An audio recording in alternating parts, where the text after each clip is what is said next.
ఇవ్వండి. ఇవి ఆయిల్ వేసాను, పావు కేజీ ఆయిల్ వేసాను. 2 స్పూన్లు అల్లం వెల్లిపాయ పేస్ట్ వేసామండి.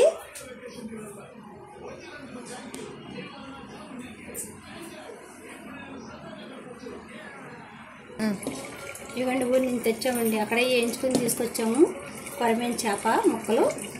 అదండి ఇందాక చెప్పాను కదా, అవేమో పులుసు పెట్టాను తలకాయ తోక. ఇవేమో ముక్కలు పచ్చడి కలుపుతున్నాను. కొరమేను ఆవకాయ కలుపుతున్నాను ఎదురుగాని. పచ్చి వాసన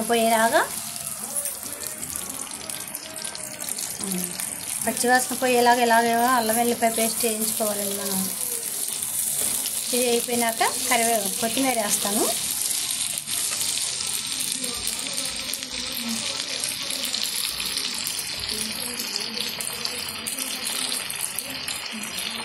కొత్తిమీర కూడా దీనిలో వేయించేసుకోండి.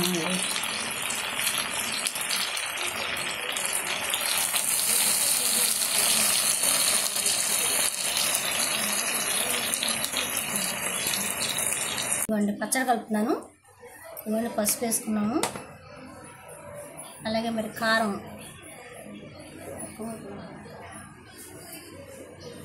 మనం తిన్నంతండి. మనం ఎలా చెప్తామో ఎంత తింటామో అనేది అంత కలుపుకుందాం. ఇదిగోండి ఆవపిండి 3 స్పూన్లు, టీ స్పూన్తో 3 స్పూన్లు అండి. ఇది గసగసాలు, లవంగాలు, చెక్క 3 కలిపి మెత్తగా మిక్సీ పెట్టామండి. ఇలాగా అది ఒక 6 లవంగాలు, చిన్న ఎంతంది చెక్క ముక్కలు 2 ముక్కలు అండి. దాచిన చెక్క 3 మిక్సీ పెట్టామండి. వెల్లుల్లిపాయలు అండి, ఒక 10 రెబ్బలు వెల్లుల్లిపాయ అండి. ఒలుసుకుని పెట్టుకోవాలండి ఇలాగా. ఇది ధనియాల పొడి 3 స్పూన్లు వేస్తామండి. ధనియాలు, జీలకర్ర కలిపి 3 స్పూన్లు వేసాము. మెంతిపిండి అండి, ఇవ్వండి ఒక టీ స్పూన్, అర స్పూన్తో వేసామండి. నిమ్మరసం 8 నిమ్మకాయలండి, ఇలా పిండుకున్నాము.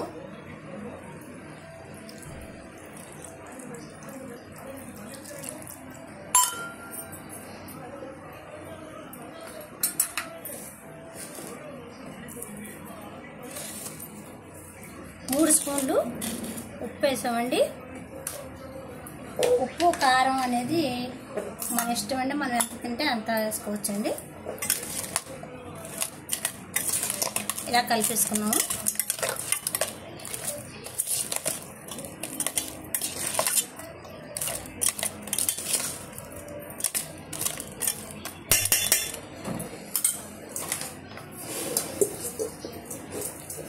కొద్దిగా పచ్చి నూనె కూడా పోసుకుందామండి. ఇలా పోసుకుంటే సరిపోద్దండి ఈ క్వాలిటీకి. ఇది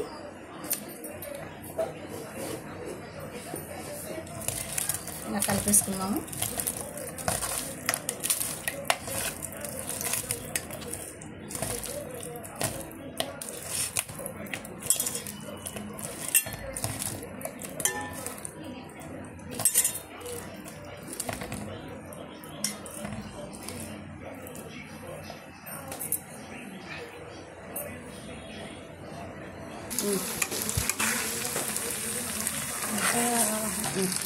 హాయ్ ఫ్రెండ్స్, ఇది కొత్తిమీర, అల్లం వెల్లిపాయ ఎగిపోయిందండి. ఇప్పుడు ఇది నూనెలో పోసుకుని కలిపేసుకున్నాం. కొరమేను పచ్చడి రెడీ అయిపోయింది.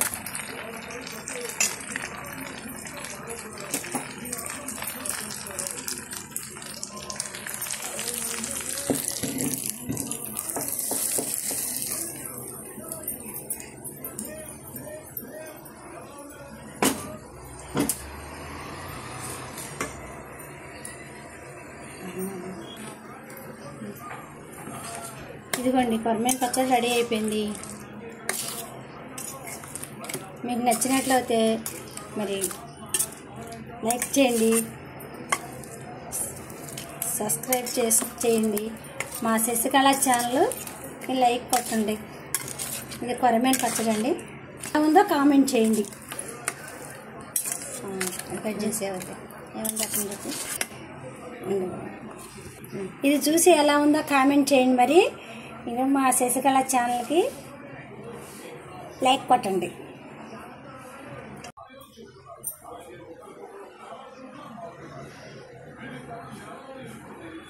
హాయ్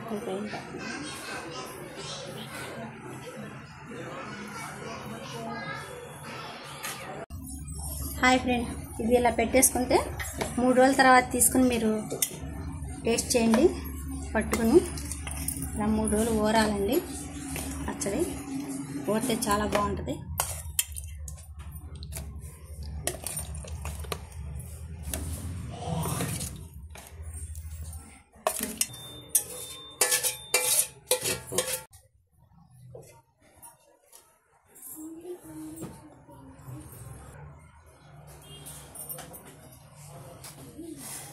కొరమేన ఆవకాయ రెడీ అయిపోయిందండి. ఇలా తీసి పెట్టుకుందాం. దీనిలోని 3 రోజుల తర్వాత టేస్ట్ చేసుకుంటే